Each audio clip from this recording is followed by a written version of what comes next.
to have been hijacked by violence. And we think that that seems to be working. We are still, of course, fighting a pandemic, but at this moment of having that pandemic, we are now laying bare the racial injustice that unfortunately continues in our nation. And I'm heartened to see a broadened sector of the public who is willing to fight against that pervasive injustice. I'd also like to thank members of the media of their work. They've been very helpful to the community understanding what is going on, bringing attention to this itself, and we appreciate their work. Sometimes they've been in harm's way to do their jobs.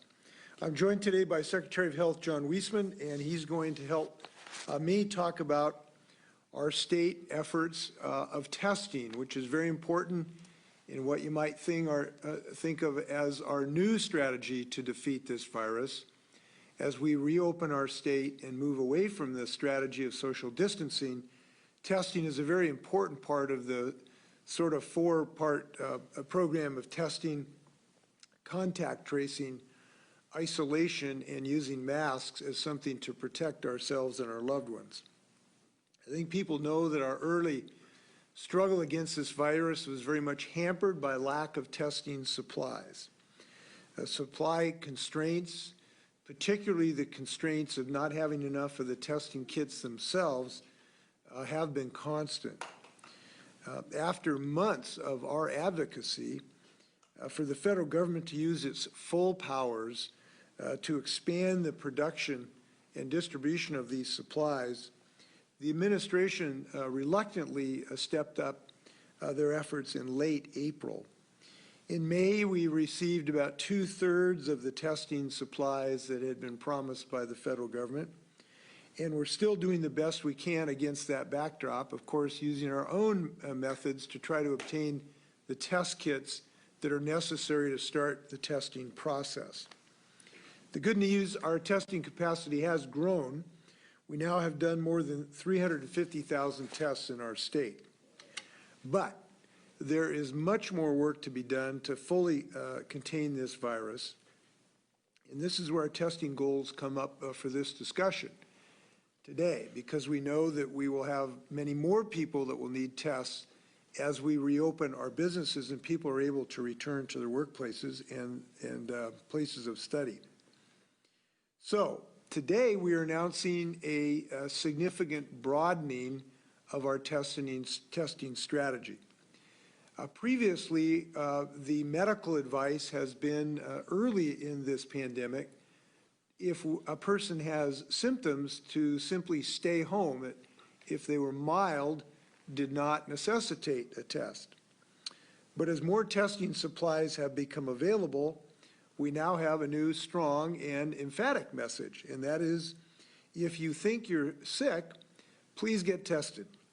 We strongly encourage people to do this, even if people are mildly symptomatic. This is a shift of strategy. It has been enabled by the fact that we've had more testing supplies to get this work done. We know that testing is critical. As I've indicated, it's the very first step in the four-step process so that we can move our state forward. It also helps measure our county's progress as they move forward through the various phases of our Safe Start effort. So I just want to talk about the folks who we need to get tested. First, if you think you have the symptoms, even mild, of COVID-19, please get tested. Second, if you are a household member of a person who has the suspicion of COVID-19 or has come into contact with someone, please get tested.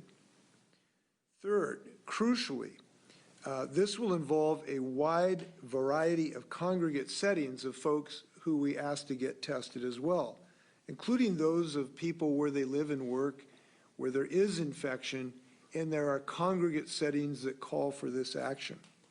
This includes job sites like meat packing plants, agricultural sites, as well as close low-income housing, long-term care, homeless shelters, and similar situations where the risk of infection is high. Here's a really important point in addition to getting testing. While you're waiting for your test results, we need you to stay home until you get a negative test, and that includes people in your household. We can't emphasize enough why this is such an effective way of breaking this transmission, chain of transmission. And the reason for this is that the new science shows how much of this transmission occurs early in the course of the disease. The science now has made clear that much of the transmission can occur before people really even have symptoms. So the need, if you do develop symptoms, to stay home immediately, even before the test results come back, you can really help our community and your families and your loved ones and the people you work with. So we hope that people can do that. Also, a word to our providers, our medical providers. If a patient comes to you and said that they're concerned because they have COVID-like symptoms, we really need you to provide those tests and find a way to get that job done. And we appreciate that. We know that these have been tough decisions for our medical personnel. They've made some good decisions, but now is the time to really ramp up the testing for folks that have these symptoms. Now, we know the symptoms of this illness include cough, fever, or shortness of breath, and that's something to talk to your physician or other medical provider about. You can call your doctor, of course, or find a clinic where they have drive-through or walk-up testing. You can go to coronavirus.wa.gov, that's coronavirus.wa.gov, to learn more about the locations and the like. And for the people who are not able to seek regular health care, we're going to be working to get more avenues to get options fulfilled, including home testing options, which are now coming on that have been improved and are more widely available. Now, even where there are no active cases, in the environments where there are no active cases, we'd like to get to the point where we're doing routine screening of high-risk populations so we can catch early warning signs of COVID-19 where it may be spreading.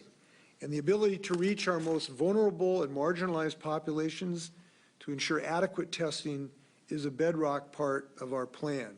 Certainly, you know that we've increased our testing regime with our folks in long-term care facilities. That's just one part of our strategy. Now, the supply chain for collection materials is still something that we will be working on, but we do believe that these steps are now the right ones for us to broaden our testing regime. With that, I'd like to turn to Secretary Weissman to tell you some more. John.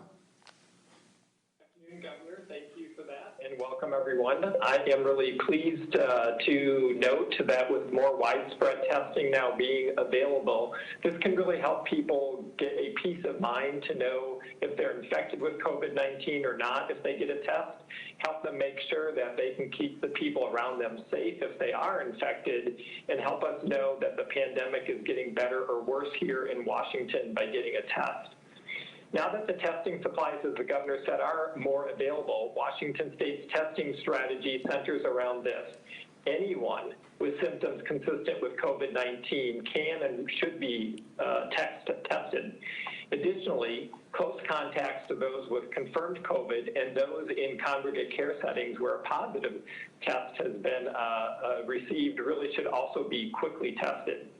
As the governor mentioned, our goal is to get all people who are experiencing symptoms consistent with COVID-19 tested as soon as possible, and ideally within 24 hours of developing symptoms. And that's because, as the governor said, we know that the infectious period of this and the infection rate can really be prevalent at the beginning of the infection, sometimes even before people have symptoms. So it's really important that people quickly go ahead and get in and get tested. Now, this plan, as always, is contingent upon supplies being procured through the state procurement process and the federal government. And as we said, we're pleased that those supplies are starting to come through in a bit more regularity. Equity of all of this work really is our primary focus as well. We know that people with lower incomes, the elderly, people of color, and immigrant and refugee communities are suffering more from the COVID pandemic than are others. these communities do need to be prioritized, and we have to ensure that we are reaching them in culturally and linguistically appropriate ways. We've received questions about the affordability of the test, and we're really pleased that the insurance commissioner has extended his emergency order waiving co-pays and deductibles for anyone requiring a COVID-19 test. This will be in effect until at least July 3rd. Persons on Medicare and Medicaid have their tests fully covered as well, and public health is paying for tests associated with outbreaks or uninsured. And finally, our community health clinics can also provide the test to persons without insurance. In terms of capacity, part of making this strategy successful is increasing how many tests we can process in labs across the state. And as the governor has said, the volume of tests we can process daily in our labs has increased dramatically. Keeping these labs fully supplied with the needed materials to run our tests does remain a priority for us. We will be prioritizing the regional laboratories with the ability to perform and expand their capacity to do high volume tests with rapid turnaround times and electronic reporting, as this will prove more efficient than utilizing a larger number of smaller labs, and will make sure that the results are received more quickly. Now, the success of this testing strategy will be determined not merely by how many tests are performed, but by ensuring that the right people are tested and that the results, as I said, are available rapidly enough to help prevent further spread of the virus. To ensure that our state strategy is effective, I encourage anyone with symptoms, as the governor said, consistent with COVID-19 to be tested. And again, those symptoms, and we've added some symptoms in here over time, could include fever or chills, cough, shortness of breath or difficulty breathing. Those are the symptoms people have been hearing us talk about for a long time. But they can also include things like fatigue, muscle or body aches, headache, a new loss of taste or smell, sore throat and congestion, nausea or vomiting and diarrhea. So if those things apply to you, contacting your healthcare provider and seeking a test early is really the thing that we want you to do. And I know we have to kind of undo what we were told or learned here earlier. As the governor said, in the beginning, we basically encouraged people who didn't have chronic diseases, were younger, mild symptoms, to stay home, don't go get a test. And the reason we did that was really twofold. One was there just weren't enough testing supplies available. And secondly, our clinics and others weren't necessarily prepared to handle people safely with the infection control precautions. Those things now are on a much better path. And so we have to now kind of unlearn some of those messages. And so again, I just want to implore anybody who thinks they might have symptoms or they know they were in close contact with someone with COVID, please go get a test. You can learn if you were infected or not, and work to help us prevent other people from becoming infected. And with that, Governor, I'll turn it back over to you. Thank you very much, John. I'm glad we're making progress. I want to talk about another part of our progress, which is moving some of our counties through our phases. Again, I want to thank Washingtonians. The reason we are able to do this is that so many of our citizens have really helped out in many ways to socially distance, and now we're moving to the new phases. Last night, the state received an application from Garfield County to enter Phase 3, which means we now have 7 pending applications.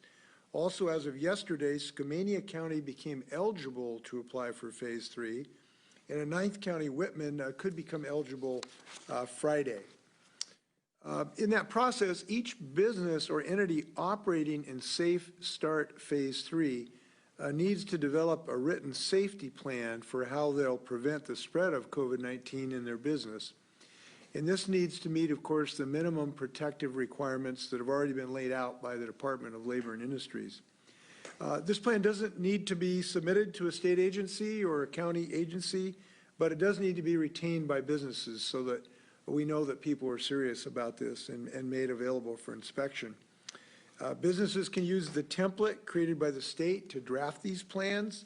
They're still required to follow industry-specific guidance that we have provided.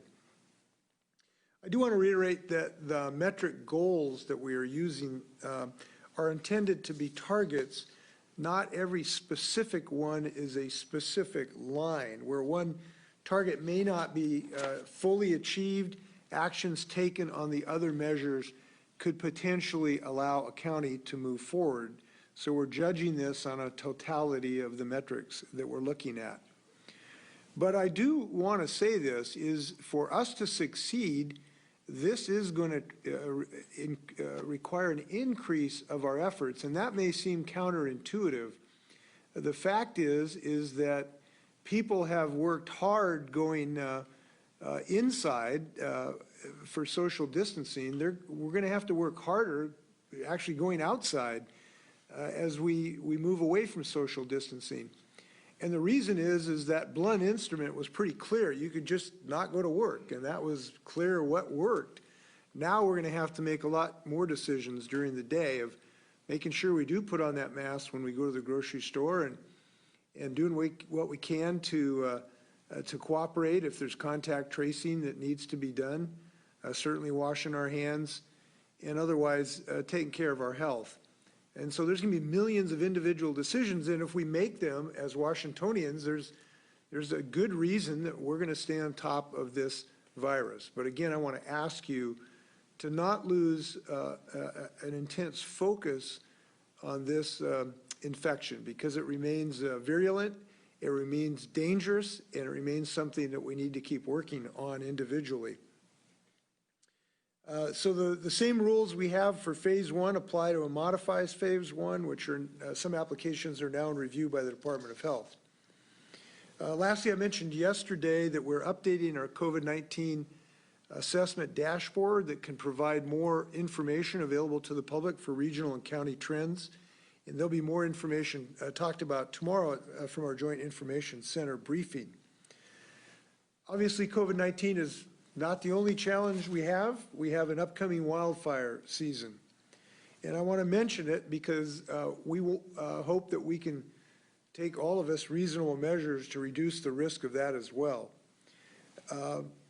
In a sense, it's kind of like COVID-19. There are things we can do to protect ourselves, to check on burn restrictions, be aware of the wildfire risk status, of course, put out campfires, try to make your habitat fire safe. If we live where there's trees, a lot of things we can do to keep brush away from our houses to help to preserve our homes. You can get more at dnr.wa.gov, dnr.wa.gov.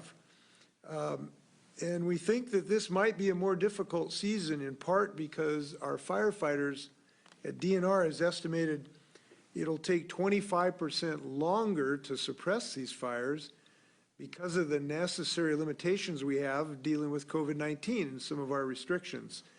So if we're ever going to be careful, this is going to be a great year to be careful to try to reduce fires. And we want to thank our firefighters during the recent days that have been challenging for all of us. So for that, happy to stand for questions.